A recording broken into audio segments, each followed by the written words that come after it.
Hello and welcome to another episode of DyerTimes. I'm your host David Dyer, and on this episode we visit a world-renowned knife maker who specializes in Damascus steel. So let's go see what he's up to. The term iron sharpens iron is a term used to describe like-minded things strengthening other like-minded things. However, there's only one thing wrong with that term. It's never met Damascus steel. Born out of Indian and Middle Eastern culture in the 1700s, this type of steel was developed before the Common Era. Shrouded in mystery and legend, this steel was known to be so tough, it was in fact shatterproof. The steel itself was moldable, yet uniquely firm and sharp.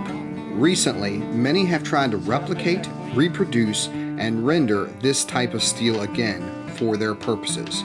But the process is not easy. The steel was originally used to make knives and in particular swords. These swords not only stood out in that era because of their strength and sharpness, but also in their look and design. They had distinctive patterns on them that resembled moving water. National Geographic and the New York Times even wrote articles about these historic swords, as they were said to have the ability to cut right through rifle barrels, split hairs in half, and even pierce through armor. For some reason, the swords and knives stopped being made. Many archaeologists believe that wars brought about the destruction of the Middle East trade routes, which brought in the necessary ingredients to create Damascus steel. For years and even decades, the steel was not produced. As the years passed, the way in which blacksmiths made the steel was forgotten. Trying to find the type of raw materials used, along with the amount and consistency, has been an adventure all its own. Just ask Herb Derr, who has been making Damascus knives for over 20 years now.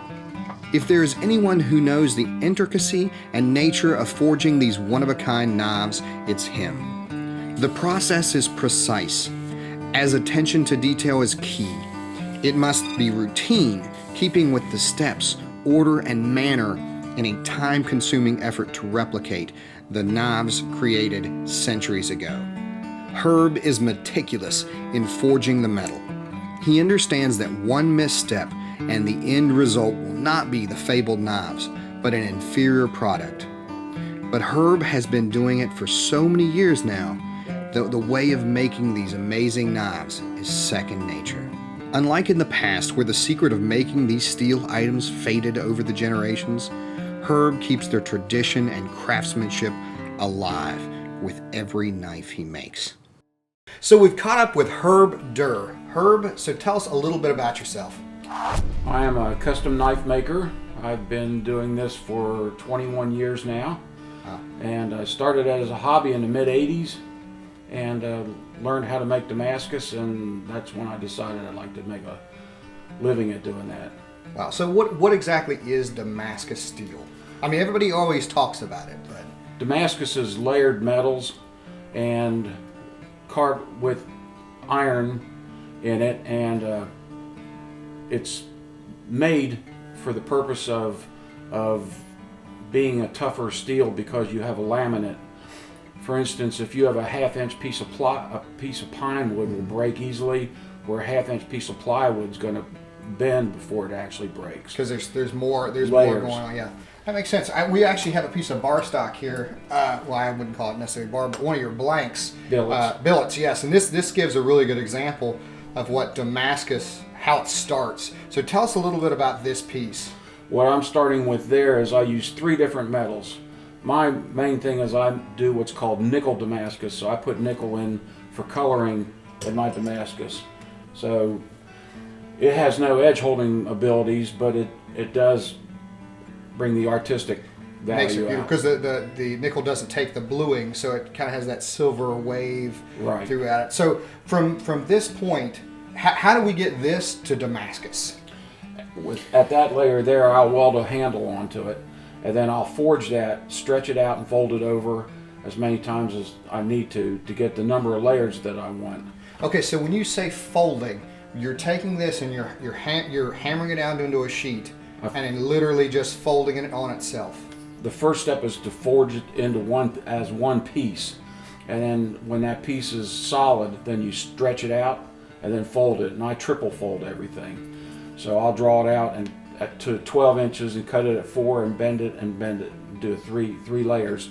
Then I forge that together and I keep folding until I get the number of layers that I want. So with Damascus, what is an average number of layers once you finish that process? It depends on what you're trying to do. I could do something as low as 100 layers, and I could go over 2,000 layers. Wow. What's the benefit of having lower or higher layers of steel with Damascus? Probably the artistic value. The tighter the lines are together, you have more of a watering effect where it actually looks like the blade is wet. It's actually looks like it's moving. Wow, that's beautiful. But sometimes you want a real bold pattern where you might only have 100 layers, so I might only fold it once or twice, and and I might start out with all thin stock, and sometimes I'm using thicker and thinner, and it's just a mixture of whatever metals you're doing to come up with what pattern you want. So that's where the true art of making Damascus kind of starts to emerge, is even as early as this and creating that first. So where did this come from initially? I know that this process is pretty old. Well, originally the first Damascus was a crucible based, where they took the molten steel and they introduced carbon into it, and it had these little crystalline structures in it. It was called woots, and then they would pound that out into. But today, with the different metals that we have available to us, we can take different metals and mix them together, and don't have to worry about adding carbon because the carbon's already in the steel itself. So why would somebody choose a Damascus blade over any other blade? It holds its edge. It does very well. There's a lot of guys just like stainless knives. You do have the chance of corrosion, but being blued, it's easy to maintain with a light coat of oil. A lot of people just use them as collector pieces. Sure. But I do make them to be used. So. Which to me is that's the only way to have a knife, something you can use. So I'm pretty excited. We've talked about how beautiful the Damascus can be and how unique it can be, but another personal touch that I really like that you do is adding some pretty amazing handle materials involved. Now this is this is deer antler, and this is pretty common. I mean, you get this a lot, but you kind of take that really 10 steps further with some of these. So can you talk about some of this material or some of these items that you have here? Sure. Most of my handles, I'll use an exotic bone most of the time of some sort, or horn, and then I use a spacer of stabilized wood that's got a nice pattern to it. And this one is a South African warthog tusk, kudu horn, impala horn.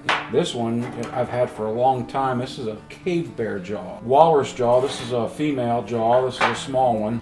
Stellar sea cow rib bone. They've been extinct since the late 1800s. It has a nice honey color to it. And then I'll cut this down into handle material and stabilize it. Woolly mammoth teeth. And here's one that's been cut down, ready for a handle. This is a piece of woolly mammoth tusk. That's a giraffe leg bone. Wow. And this makes, I imagine, some really tough knife handles. How then would somebody be able to get one of your knives? They could either purchase them from me or to a lot of the dealers that I deal with. You could Google my name, and there's dealers that sell my knives that buy from me and resell them. Okay, we'll be sure to put those links below. That way, if you're interested in this and you really like some of the process, you can go there and check them out. So very cool. Herb, it has been an absolute pleasure. Thank you. Really appreciate having you on the episode today, and look forward to seeing this next batch. If you'd like to see more of what DyerTimes has to offer, you can click here for an RMJ Tactical shop visit, much like this one, for the Tactical Tomahawk, or you can click here for a review of the RMJ Tactical Tomahawk Little Bird, or you can click here for the Tensile Tree Tent, where we get up in the trees and check out a new view on things. Be sure to like, comment, share, and subscribe.